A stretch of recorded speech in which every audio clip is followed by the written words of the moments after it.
Hello, this is Lynn Pavlis-Jenkins of LPJ Consulting. Today's session is on valuing and fostering diversity of thought. As a scientist, evolution taught me that diversity was an inherent strength. Species either adapted to their ever-changing environment or they died. And yet, the irony of it is that science itself has also failed to recognize the contributions of prominent diverse scientists that were not part of the elite male academic world. Rosalind Franklin comes to mind for me. She was a British biophysicist who studied the structure of DNA. And yet, when the Nobel Prize was awarded, she was completely overlooked, and 3 men received the award: Watson, Crick, and Watkins. It makes me think how much progress has been delayed because we didn't value everyone's contribution. Or did people actually end up changing careers because they couldn't get their ideas published or heard in front of the academic world? Or maybe we're even making bad decisions or even dangerous decisions because we don't have the contributions of everyone that is involved in a current problem or situation. Have you ever experienced or witnessed the following? First, where you've been told to keep your opinions and ideas to yourself because you don't have the same expertise or level of education of those trying to solve a problem?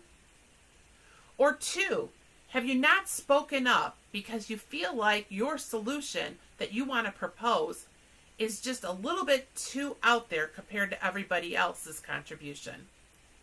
Or 3, have you stayed stuck in a job and you're not feeling the contributions that you make on a daily basis are valued, so you start looking for a new job, but you're kind of retired in place until you find that new job?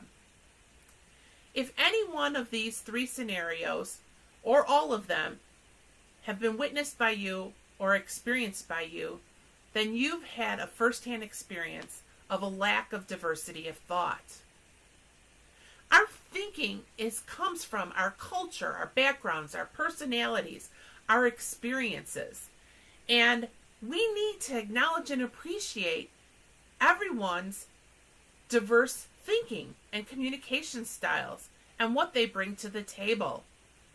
Diversity of thought comes about when there's that positive friction or rub between dissimilar ideas, opinions, styles, etc.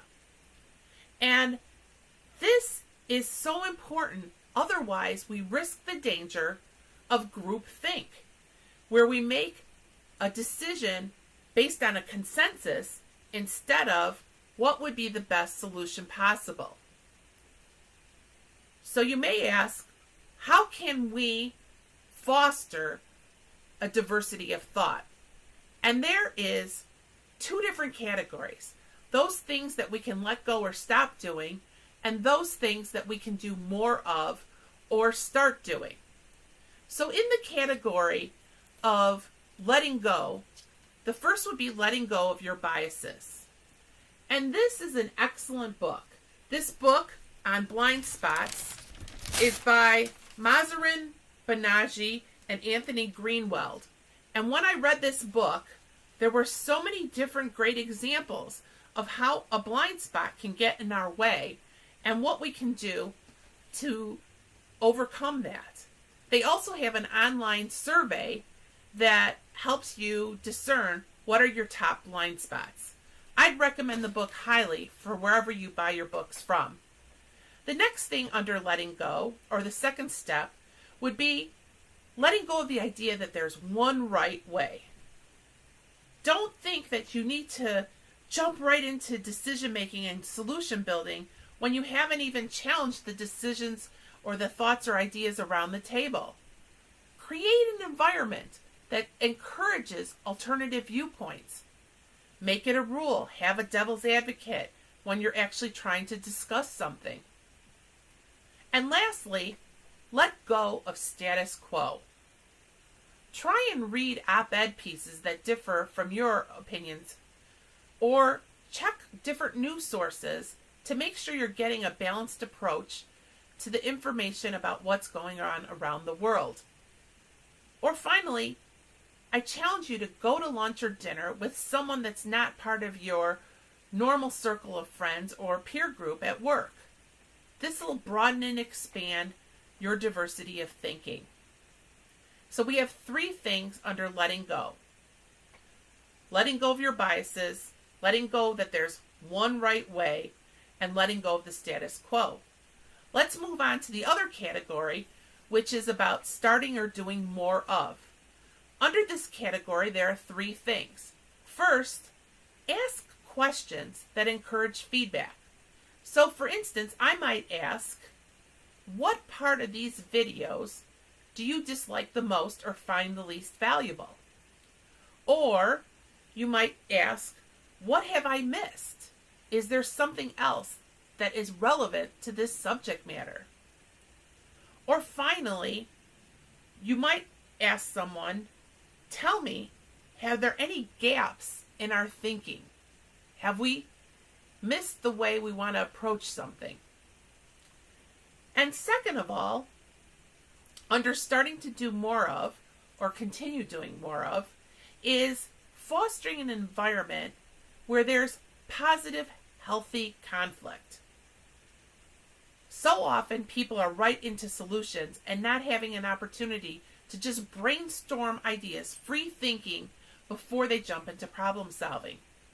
Or maybe you want to use index cards to have everyone jot their ideas down first before you go into a brainstorming step. This is very beneficial for introverts whose ideas can be lost over those of extroverts who put them out in the environment quickly. And third, under start or do more of, is travel. This broadens your experiences and lets you experience different cultures and different geographies.